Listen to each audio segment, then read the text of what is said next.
Hey everyone, Mr. Happy here and welcome to Final Fantasy Versus. This series is dedicated towards discussing the pros and cons of each job within each role in Final Fantasy XIV. This video will be focusing on the caster DPS. Just a couple of reminders. One, I won't talk much about role actions unless a job has some sort of distinct advantage with them.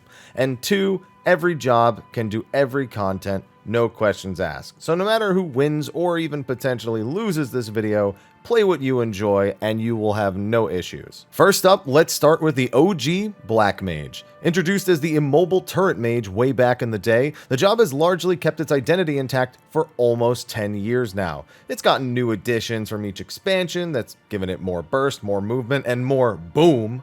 But that being said, the selfish caster has often been a roller coaster of either being undertuned or players just being afraid of approaching its higher skill ceiling. So how's it faring in Endwalker? Fortunately, Black Mage right now is a powerhouse, ranked up there with the various melee DPS for its outputs. It achieves this through its use of fire and ice phases. When a Black Mage is in Astral Fire, they can blast off several powerful fire spells at the cost of completely halting their MP regeneration. Fire 4 is their bread and butter spell during this time, while Fire 1 and Firestarter procs to use Fire 3 instantly are used more to support the form's duration buff or for movement. At the end of it all, they can dump their MP on Despair for one last burst of damage before entering Recovery Mode. Recovery Mode would be Umbral Ice. This rapidly regenerates MP and is largely used to prepare the next fire phase. Blizzard 3 enters the phase in a snap, while Blizzard 4 grants them Umbral Hearts to reduce their Fire 4 MP costs when the time comes. You'll also often see Thunder spells, a powerful dot, applied during this phase if possible, though reapplying Thunder during fire phases when the need arises is perfectly normal. They also recently gained Paradox, a spell that is available after swapping between the phases under certain conditions. During Astral Fire, it replaces Fire 1 for more damage, and will be used to extend Astral Fire's phase. During Ice, it deals high damage, but it's also instant cast, making it an amazing addition for their mobility. Finally, they top it all off with Polyglot, a stacking buff they gain every 30 seconds that maintains their fire and ice forms. Each stack allows you to access either Xenoglossy or Foul, powerful single target and AoE instant cast spells. Awesome for bursting bosses, adds, or simply for movement. To support this constant dance of fire and ice, they also have a few personal buffs to manage. Sharpcast allows them to instantly proc a Firestarter for an instant Fire 3 cast, or Thundercloud for an instant Thunder 3 or Thunder 4 effect by casting the requisite spells. Great for movement and damage. Triple Cast makes their next 3 spells instant cast, not much to say about that.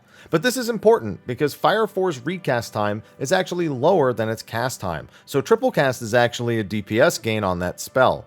So, knowing when to use Triple Cast for damage, movement, or optimally both separates the good Black Mages from the greats. Then they have Mana Font, which grants the Black Mage 3000 MP.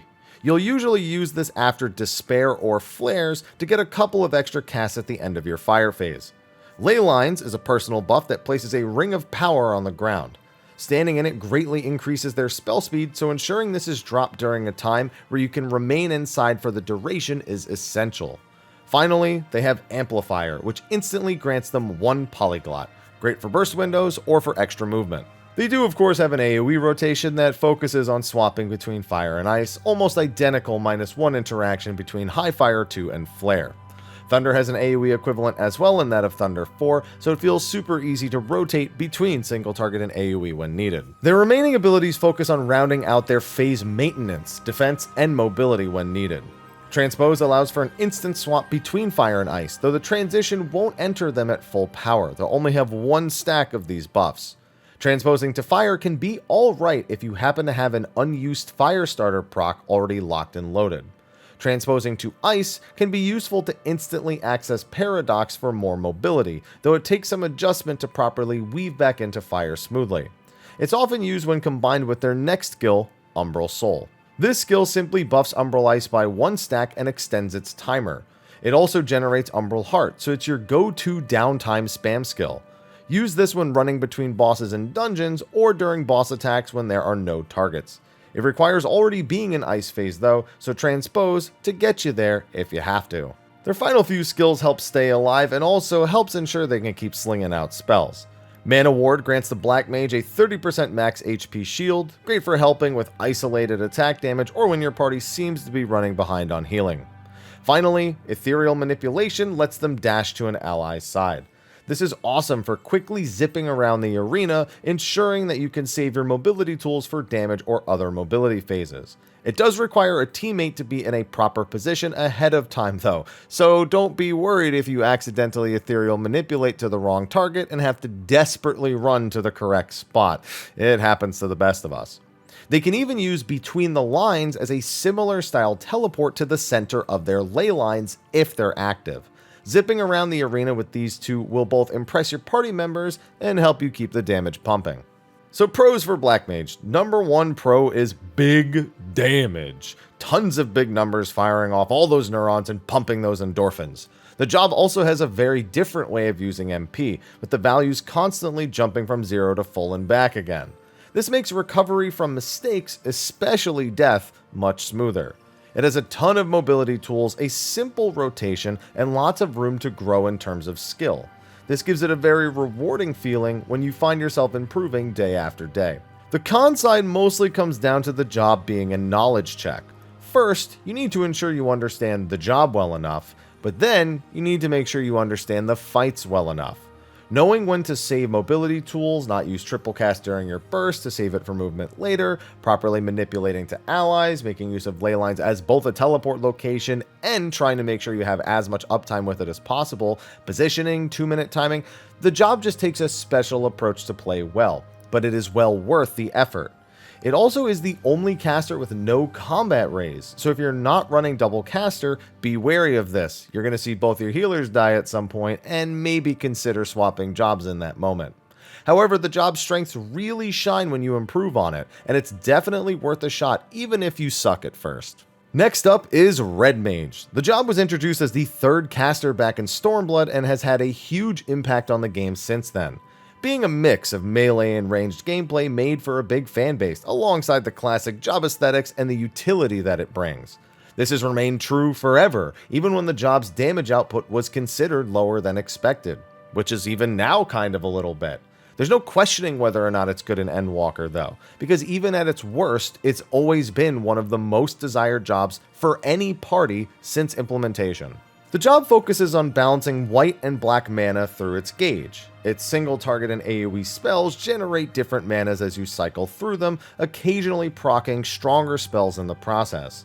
When you have more than 50 of each, or 60 for AoE combos, you unleash a flurry of melee attacks on the enemy. After you follow up with some insanely powerful AoE spells, you'll then do it all over again.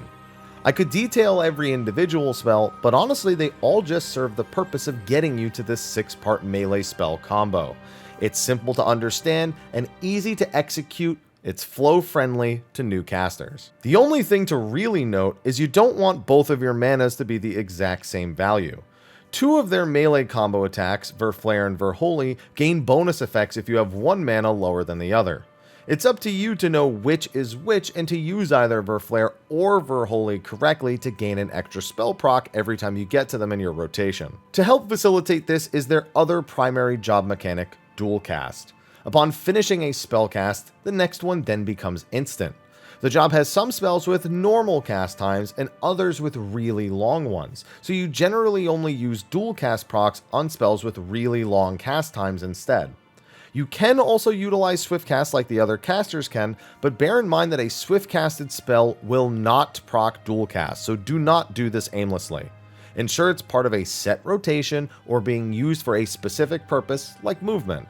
They also have acceleration to grant them another instant cast spell, though it only works on their spells with longer cast times, Ver Arrow, Ver Thunder, and Impact. It also ensures that any spell procs you can get, you will get, making it not only great for movement, but also for damage and managing white and black mana. You even get 2 charges of it at max level. They also have some other tools to assist in damage. Flesh is a single target off global damaging skill, while Contre Sixte is an AoE off global. They even have a ton of movement skills that actually have damage tied to them. Core Accord dashes towards the opponent, and Displacement swings your sword before jumping away from them. In the case that you don't want to or can't really afford to backflip away, they also have Engagement, which has the same damage, shares a cooldown with Displacement, and serves for your damaging purposes exclusively. These skills are part of your big burst windows, but you also want to manage them for any bosses that might require mobility, making them super versatile. Speaking of versatile, the big reason the job is so popular is for its insane utility. First off, it has Vercure, which is just straight up healing. You might save a party with the cure itself, sure, or use it for soloing, but it's so much more important than that. During boss downtime, make sure to use Vercure to prepare a dual cast proc before the boss becomes targetable again so you can get back into the action as quickly as possible. In the same vein, you can also use dual cast on Veraze, their combat raise spell. Thanks to dual cast, Red Mage can sling out raises one after the other. But beware, the toll this will take on your MP is not insignificant. You won't be recovering from this easily if you have to do it too often. For their burst damage windows, they have two other tools to assist. Manification instantly grants 50 of both manas and increases the damage of the next 6 attacks at level 90.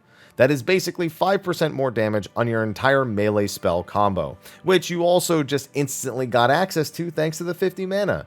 You'll want to use this alongside Embolden, their 5% buff to the party's damage and 5% to their own damage as well. This will really help pump out the numbers. Finally, for one last utility, they have Magic Barrier. This reduces magic damage taken by the party by 10% and increases the healing that any of those party members receive by 5%. Amazing for big boss raid wides, especially multi-hit ones with lots of healing.